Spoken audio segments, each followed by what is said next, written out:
Hello guys, j'espère que vous allez bien. Donc aujourd'hui, une petite vidéo vraiment spontanée en fait, qui n'était pas du tout prévue.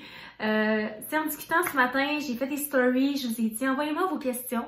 J'aimerais peut-être faire une vidéo aujourd'hui et j'ai reçu des questions de votre part et ben ça me tente d'y répondre. Donc je fais aujourd'hui une petite vidéo bien simple et bien ordinaire, mais c'est juste un bon vieux Q&A avec moi.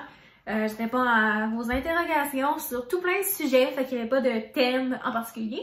Mais on va commencer direct là. Juste avant, regardez qui est avec maman.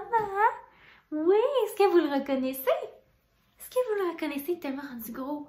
Il va avoir 1 an. 1 an. 1 an.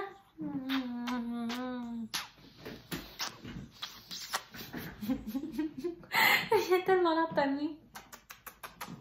Donc, j'ai pas accès à mon téléphone puisque je filme avec, mais j'ai des questions ici que j'ai fait des screenshots pour pouvoir y répondre. Donc, on va commencer. La première question, comment fais-tu pour gérer la pression sociale sur Instagram? Ok, c'est une bonne question. En fait, je vais être honnête avec vous, je ne ressens pas particulièrement une pression sociale avec mon Instagram. C'est sûr, je vous dirais, c'est plus une pression que je me mets envers moi-même et la pression disons, je me compare beaucoup aux autres filles sur Instagram.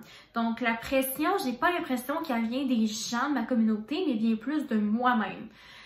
Comment je fais pour essayer de gérer ça? Écoutez, j'espère trouver une recette miracle. J'ai beaucoup de difficultés, surtout ces temps-ci. Avec le confinement, on dirait que j'ai juste ça à faire Instagram, fait que je passe mes journées à regarder. Puis c'est sûr, on se compare beaucoup aux autres, je sais pas pour vous, mais on dirait que ça me fait trouver des défauts. Je me trouve pas assez belle, je me trouve moins belle que d'autres filles, je me compare beaucoup, fait que ça c'est difficile, mais je me rappelle toujours que chaque personne est unique, puis j'essaie toujours de me rappeler qu'est-ce que j'aime chez moi. Tu sais, je suis pas parfaite, je suis même pas à 1000%. Mais il y a des choses chez moi que je ne changerais pas pour rien au monde. Donc, juste se rappeler les petites choses qu'on aime vraiment chez soi, qui font qu'on est unique puis qu'on s'aime. Oui, on a des défauts, oui, il y a des choses que j'aimerais changer, c'est sûr, mais c'est le cas pour tout le monde. Et même la fille que tu trouves parfaite sur Instagram, je suis convaincue à 1000% qu'elle aussi, elle a ses propres insécurités puis qu'elle se compare quand même aux autres puis qu'elle se trouve pas parfaite non plus, tu sais. Hello Théo! Donc voilà, ce serait pas mal ma réponse à cette question-là.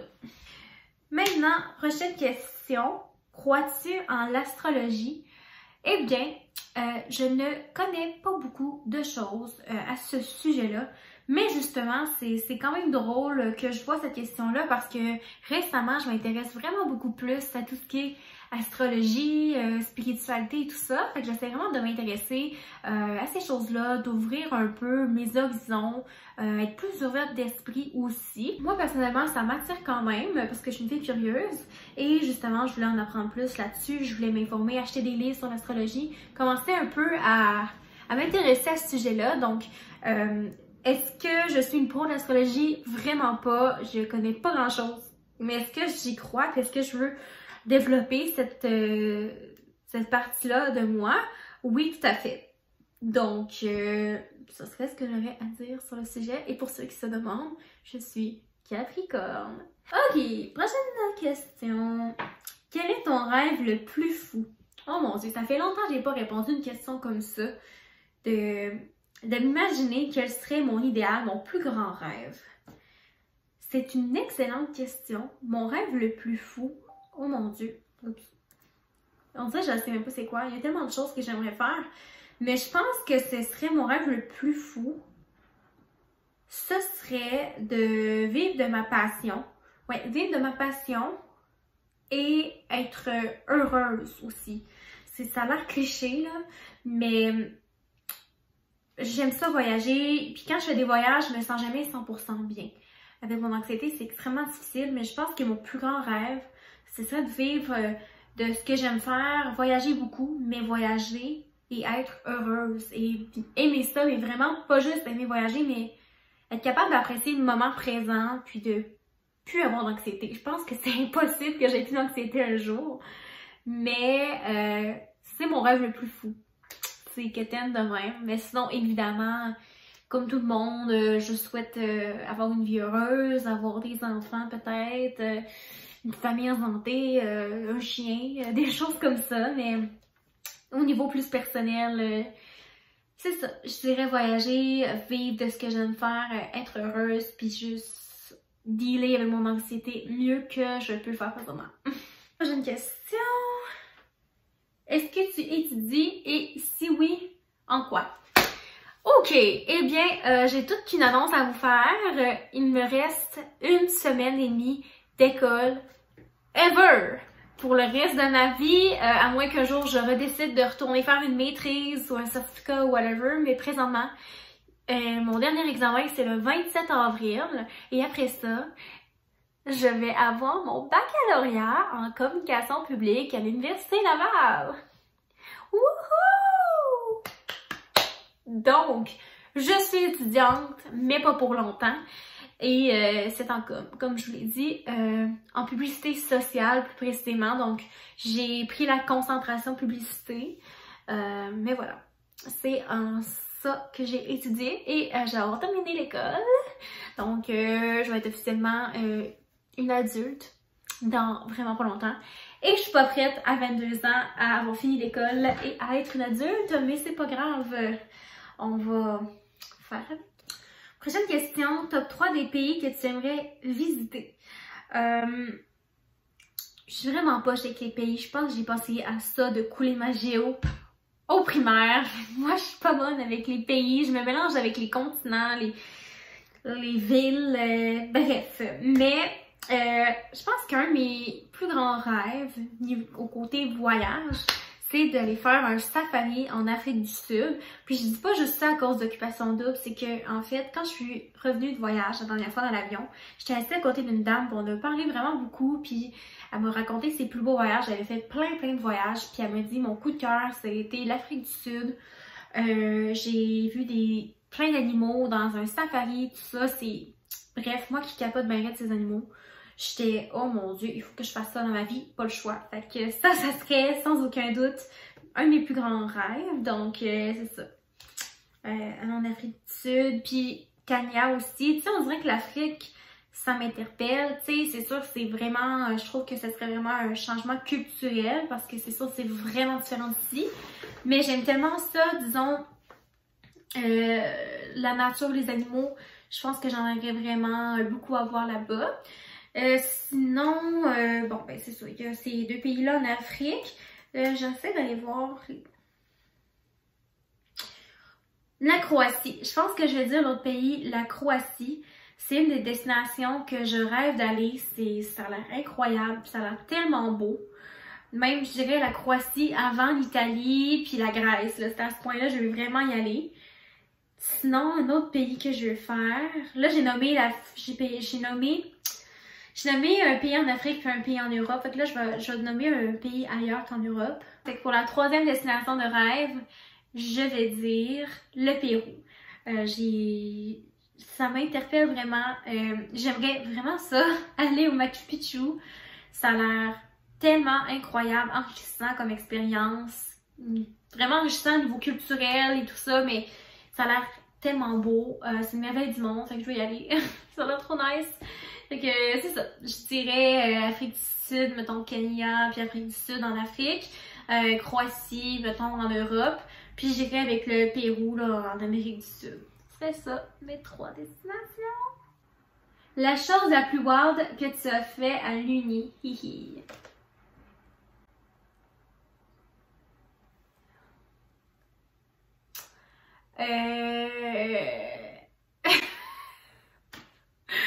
Je suis tellement pas une wild girl. Oh mon Dieu. Genre, je sais même pas quoi vous dire. Honnêtement. Je suis tellement pas une party animal, whatever. Je suis vraiment sage comme une image. J'ai vraiment pas fait grand chose de... Ce que je pourrais peut-être vous dire, un fun fact, quand même un peu drôle, mais c'est vraiment pas extrême, là, mais bon. C'était un party dans mon bac, justement. Je pense que c'était un des premiers parties que j'allais, là, à ma première année. Puis c'était comme un party thématique, fallait que tu trouves l'autre personne, en tout cas, je pense que c'était la Saint-Valentin, là, puis là que t'avais un numéro, ou t'avais un dessin ou une carte, en tout cas, bref. C'est un peu flou, là. Mais il fallait que tu trouves l'autre personne qui avait l'affaire compatible avec toi. Et donc, j'ai trouvé, ben en fait, j'ai pas trouvé, la personne m'a trouvé, et c'était une fille, puis là, genre, on s'est rendu compte que ça matchait notre affaire, elle m'a juste sauté dessus, elle m'a embrassé, genre, devant tout le monde, mais elle était sous le rail, puis moi, j'étais juste genre, ok, genre, je la connaissais pas, parce que je m'attendais tellement pas à ça, là. J'avais jamais embrassé une fille de ma vie, là, on s'entend, puis comme, j'ai fait le saut, là.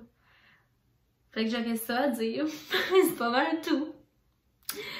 C'est pas tant wild, pis c'était pas tant voulu, en fait, c'était pas voulu, mais c'est tout. Ma vie est vraiment pas palpitante. Qu'est-ce qui te tente le plus chez quelqu'un? Ah oui, je sais tellement ce que je veux dire, là. Les gens négatifs. Oh mon Dieu. Mais, tu sais, il y a une différence entre être juste normal puis un peu blasé de la vie, mais comme une personne négative, là. Qui est jamais contente, qui chiale tout le temps, qui est jamais de bonne humeur, qui a tout le temps de quoi dire, qui apprécie rien, là. Ça, là, ça me met en... Ça m'énerve. Honnêtement, genre, peu importe la situation, peu importe ta vie, il y a toujours des choses que tu peux être reconnaissant d'avoir ou des choses qui t'arrivent que d'autres aimeraient avoir à ta place. Tu sais, en fait, t'as mille et une raisons d'être heureux. Peu importe ce qui se passe, même si on vit des épreuves difficiles, il y a toujours des raisons dans la vie d'être heureux. Puis pas juste dans ta vie personnelle, mais juste des raisons d'être en vie puis pour profiter de la vie. Fait que moi, des gens qui réalisent pas cette chance-là qu'on a, qui apprécient rien, qui pensent que tout leur est dû, ça me... Bref, j'aime pas ça. Parce que moi, je suis vraiment positive dans la vie, je suis heureuse, je suis de bonne humeur, puis j'aime ça. Être positive, donc c'est sûr que les gens qui tirent l'énergie vers le bas, les gens qui sont jamais contents, ça m'énerve. Mais bon, il y a toutes sortes de monde. Moi, je dois taper sur les nerfs à ces gens-là. En fait, souvent, le monde dans mon entourage qui sont un peu plus négatifs, je leur tape... Ben, ils m'aiment quand même, je pense, là, mais comme... Je leur tape ses nerfs parce que je suis un petit peu trop excitée et extravertie et heureuse d'être heureuse pour eux autres. Mais que veux-tu? J'aime ça la vie. Faut bien du monde de même, là. Regarde. Ok, donc je vais y aller avec une dernière question parce que je me rends compte que je parle vraiment beaucoup trop et ça me tente pas que la vidéo dure vraiment longtemps. En plus de ça, je suis en fin de session, fait que je peux pas avoir des heures et des heures pour faire le montage, donc je vais faire une dernière question. Que dirais-tu à la petite Sarah adolescente? Ce que je dirais à la petite Sarah de secondaire, je dirais, écoute, Sarah, présentement, tu as peut-être l'impression que personne t'apprécie pour qui tu es, puis que t'es pas à ta place. Mais il n'y a rien de pas correct avec toi. Puis t'es correct comme t'es, puis ça sert à rien, on pourra jamais plaire à tout le monde. Donc concentre-toi sur qui t'es, essaie juste d'être une meilleure personne pour toi-même, puis les autres, on s'en fout. Et justement, ça, j'ai compris ça quand j'ai fini le secondaire. Et depuis ce temps-là, ben juste quand j'ai commencé le cégep, je suis tellement devenue une personne plus épanouie. J'ai tellement trouvé ma voix, ce que j'aimais, j'étais vraiment moi-même. Puis c'est là justement que j'ai pu être la vraie Sarah. Sarah qui voulait être qui elle est en fait là. C'est là que j'ai vraiment pu être la vraie Sarah. Puis celle qui se soucie pas de ce que les autres pensent, puis qui fait les choses pour elle, puis qui est heureuse. Et je me suis tellement fait les meilleures amies du monde au cégep. La preuve, c'est que mes amis à ce jour, à l'université, 5 ans après le cégep, ben non, pas 5 ans, mais je veux dire, le cégep, ça a duré 2 ans, puis là, ça fait 3 ans que je suis à l'uni, fait que ça va faire 5 ans que j'ai les mêmes amis. Puis c'est vraiment des... Tu sais, je suis amie avec eux par choix et non pas par obligation parce que j'ai personne d'autre. Et ça fait toute la différence. Donc, je sais qu'au secondaire, c'est pas facile. Et s'il y a des petites filles ou des petits gars du secondaire qui m'écoutent présentement, vous êtes en train de vivre pas mal la période la plus challengeante de votre vie parce qu'on vit tellement d'émotions, c'est difficile le secondaire. Et on a l'impression que c'est pénible et que ça finira jamais. Mais Colin, moi là, il n'y a pas une journée où ce que je donnerais. Tu sais, si du jour au lendemain tu dis t'aimerais-tu ça aller repasser une journée comme c'était au secondaire, ben je dirais oui à 110%. C'est tellement des beaux moments, même si mon secondaire n'était pas parfait, puis j'étais pas la plus populaire et j'avais des problèmes d'amitié, ben Colin, j'ai aimé mon secondaire, puis quand j'y repense, ben j'ai des bons souvenirs. Donc dites-vous, au secondaire, essayez juste de vivre des bons moments, profiter de la vie pour avoir des beaux souvenirs pour plus tard, puis garder des bons moments précieux en tête. Donc, faites-vous-en pas, puis dites-vous, rien n'arrive pour rien, puis le meilleur est à venir. Fait que vous allez trouver votre voie si vous ne l'avez pas déjà trouvé. Puis soyez juste gentils envers les autres.